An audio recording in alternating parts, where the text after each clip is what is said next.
So this story begins from the Pride Land, where Simba has a daughter, who is named Kiara. Simba is happily playing with his daughter Kiara when he realizes through the scent that Nala is trapped somewhere. He takes Kiara to her cave and says that he will return by evening after saving her mother Nala. Kiara, who is still young, gets a little scared after hearing this.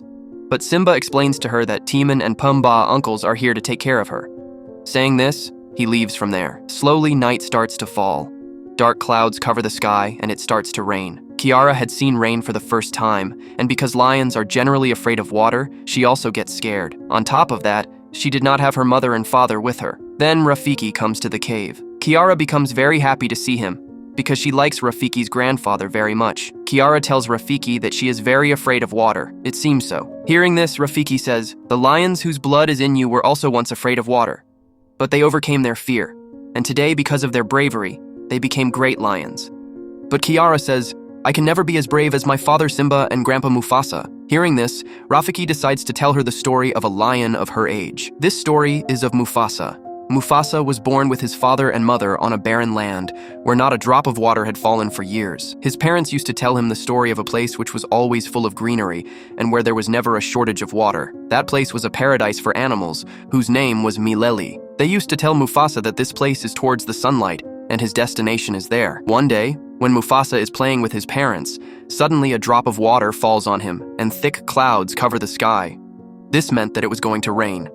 All the animals dance with joy. While playing, Mufasa goes into an empty canal. Then it starts raining very heavily, and gradually the flow of water in the canal starts increasing. Initially, Mufasa enjoys it, and his parents are also enjoying the rain. But suddenly the rain becomes so heavy that the canal floods. Mufasa's father jumps into the water to save Mufasa, but due to the strong current, he is unable to save him. Mufasa is swept away to a kingdom of other lions. When Mufasa opens his eyes, he is floating in the water with the help of a wooden stick. He sees a lion cub of his age from a distance, which gives Mufasa a ray of hope. That lion tells him his name is Taka, and tells him to get out of the water quickly because there are crocodiles in the water. Mufasa swims with all his might. Then 2 small crocodiles start chasing him. As soon as he reaches the shore, the crocodiles also come close to him. But Taka catches him with his claws and pulls him up. In this way, Taka saves Mufasa's life. Meanwhile, Taka's mother, Aisha, comes there looking for him. Seeing Taka, Aisha scolds him that he should not have come so far alone. She says, "You are of royal blood.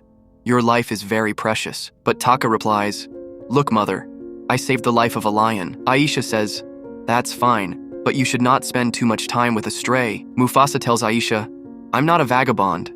I'm just lost." And hearing this, Aisha softens, and her maternal instinct awakens. She takes Mufasa to her husband, Ubashi, who is the king of this kingdom. But Ubashi gets angry at Mufasa and says to Aisha, "Why did you bring a stray to my kingdom?" Aisha replies, "Mufasa needs a home. We should keep him with us." Ubashi thinks for a while and says, "If that's the case, then it's okay. But there will be a race between Taka and Mufasa. If Mufasa wins, I will give him a place in my kingdom." Taka and Mufasa then get ready to race. Mufasa was already tired, so he lags behind Taka. But Taka intentionally lets him win, because he liked Mufasa very much, and always wanted a brother. After the race is over, Ubashi is a little disappointed with Taka and says, "You are of royal blood, yet you lost to a stray." And then he is forced to give Mufasa a place in his kingdom. However, he says, Mufasa will live in the women's quarters, that is, with the female lions. He cannot live in the main cave. Gradually, Taka and Mufasa's friendship deepens. Mufasa's bonding with Mother Aisha also becomes so strong that Aisha starts liking him more than Taka. Mufasa used to spend most of his time with Mother Aisha, who used to teach him the ways of hunting. One day, when Mother Aisha takes Mufasa to hunt deer, some brown and white intruding lions come there. Aisha tells Mufasa to hide in the bushes. Taka is watching all this from a distance, and he also hides after seeing these lions. But soon those white lions notice Mufasa and Aisha. They attack both of them. Mufasa starts fighting those lions with full bravery. Taka sees all this and wants to attack those lions, but he does not have the courage to come out of the bushes. Mufasa shows his bravery and saves his life and Mother Aisha. In this fight, he kills a white lion, and the rest of the lions run away from there in fear. After this, all 3 return to Nawab Ubashi. Ubashi, seeing Aisha's injury, asks how this happened. Aisha tells that white lions had attacked them, and if Mufasa was not there, she would have lost her life. Ubashi thanks to Mufasa, Then Mufasa warns Ubashi that the white lions will return by morning to take revenge. Ubashi is initially skeptical, but sends a messenger, Chika, who visits the white lion's den and finds them reporting everything to their king, Kiros. Chika also hears that the lion Mufasa killed was Kiros' son. Kiros decides to kill Mufasa and Taka to take revenge. Chika returns and reports all this, which worries Ubashi and Aisha. They decide to send Mufasa and Taka to Malele overnight. Mufasa and Taka, after some hesitation, agree and begin their journey. In the morning, Kiros attacks Ubashi's kingdom with his army. Ubashi tries to reason with him, but Kiros does not follow any rules and destroys the entire kingdom. Meanwhile, Mufasa and Taka continue to search for Malele. But on the way, they sense that Kiros and his army are chasing them. They try to escape but get stuck near a waterfall.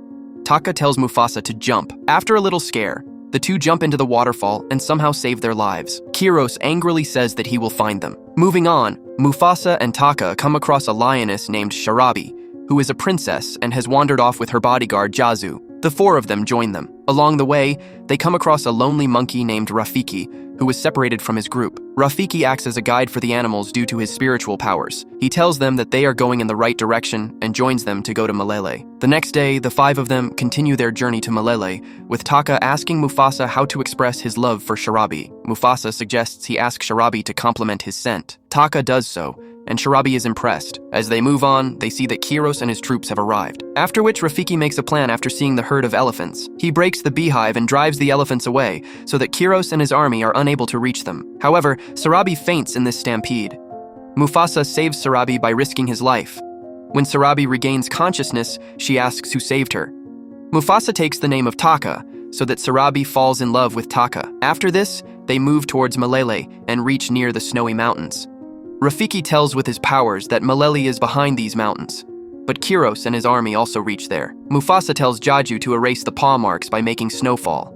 This plan works, and they move forward. At night, Sharabi realizes that the one who saved her was not Taka, but Mufasa. Mufasa finally accepts the truth, and both of them express their love for each other. Taka sees all this from a distance and becomes enraged. He decides that he will take revenge on Mufasa. And that night, Taka meets Kiros and offers to join his army, as he now wants to kill Mufasa. Kiros recruits Taka into his army and tells him to leave his paw prints wherever he goes. Taka does so. The next day, when Mufasa asks where he was overnight, Taka lies that he was hunting. They all then reach Malele, a lush green kingdom. However, the animals ask Mufasa to leave because Kiros was following him. Mufasa assures them that Kiros cannot come there, but then Kiros arrives there and tells them that he followed the footprints because of Taka. Mufasa does not believe that Taka deceived him, but this was the truth. After this, a fight begins between Kiros and Mufasa. The rest of the animals also start fighting Kiros' army. During the fight, Mufasa, Taka, and Kiros fall into a ditch. And we see that Kiros is overpowering Mufasa. Then Taka remembers his mother's words that one day he will get a chance to show his courage. When Kiros is about to attack Mufasa, Taka comes in between, and Kiros' attack leaves a mark on Taka's face. After this, Taka and Mufasa together defeat Kiros, and Kiros is killed by a falling rock. Due to Mufasa's bravery, he becomes the king of Malele, and he also finds his mother there. After which, the animals of the kingdom talk about expelling Taka from the kingdom, but Mufasa says that as long as he is the king, Taka will stay with him. He also says that now he will never take Taka's name. Taka himself names himself Scar, so that he always remembers his mistake. And then by morning, Kiara also gets courage. She is happy to see Simba and Nala with their newborn son. And this is where the movie ends. Hope you liked this story of Mufasa. So like the video, share it, and don't forget to subscribe. Hakuna Matata.